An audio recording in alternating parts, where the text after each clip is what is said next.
Greetings, friends, foes, and neithers. Welcome to another episode of SpookTober.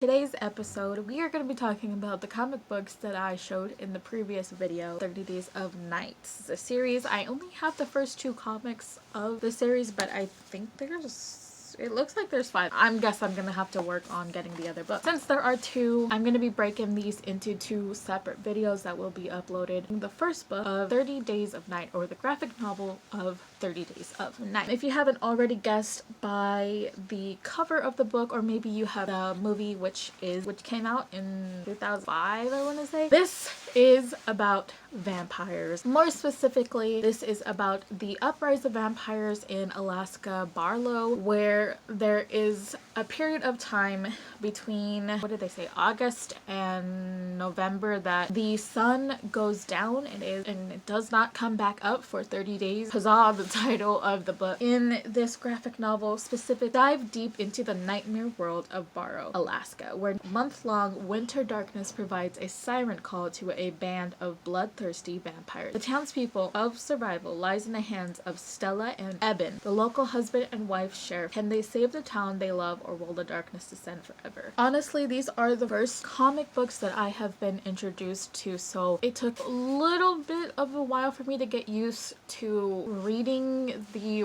words with the pictures. It starts off with the sun going down, the power goes out in this facility. The way that they draw the vampires in this book is nothing that I've seen before in normal vampire medium. These creatures are painted with white and just vibrant red from the blood that they are drinking. Honestly, it is actually quite gory and horrifying, because the way that they specifically draw the vampires in this story, it's kind of like watercolor with ink pen on top. I don't know, I just can't get over the fact the vampires in this book are specifically always kept in shadow. That way we are prepared to be afraid of whatever is coming, except from the nose down. We can see the fangs and the blood and the carnage, whether they rip the people apart. 30 Days of Night graphic novel, it is basically these vampires. It's the last of the vampires. They are kind of like on a journey, bloodthirsty. They come upon this town because this one leader, the cult leader, finds this place in Alaska and says that it's a perfect place for them to feed because they don't have to hide in the daytime. The people of Barrow are being ripped apart day by day. I find it so strange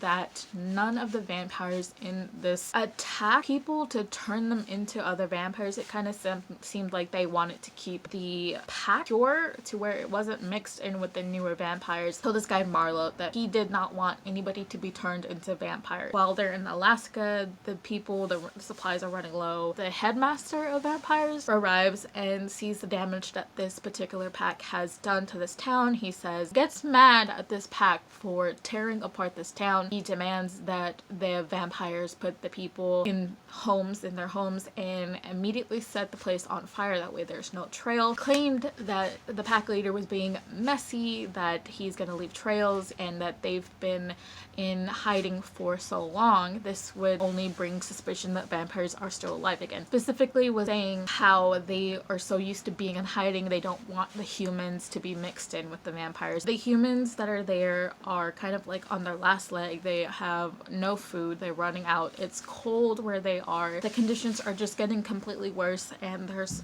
no hope for survival for these people. Till one of their own in the bunker that they are staying in gets turned into a vampire because he was accidentally scratched for having saved his wife or girlfriend. Before they do, the sheriff Eben sticks a syringe in that newly fresh turned vampire's skin, saves a bit of the blood. He doesn't really tell his wife what he is doing, but you can kind of see where the story is going with that. He is technically going to be using it as a point of survival, and he does. I got to say that I also wasn't satisfied with the ending. I feel like it happened too abruptly. I don't know really what to say. I don't want to spoil it just in case you haven't read this, but I'm not satisfied with it, and I don't understand how they could have turned it into a physical movie that was only because off of of this first one, there isn't really too much to go off of. They kind of leave everything open-ended, and we don't really know why, other than this one particular vampire who leads the pack saying that this place is perfect to feed. So I have several questions. Overall, I guess my review would be okay. There's a lot of questions that you ask. Why are these vampires here? Where did the vampires come from? Are there any more out there in the world? There are a lot of questions that I had. Well, wasn't satisfied by the ending. I have to finish reading the second one to see where the story actually goes. Overall, I would give it 5 fangs out of 10. I'm kind of on the fence of whether it is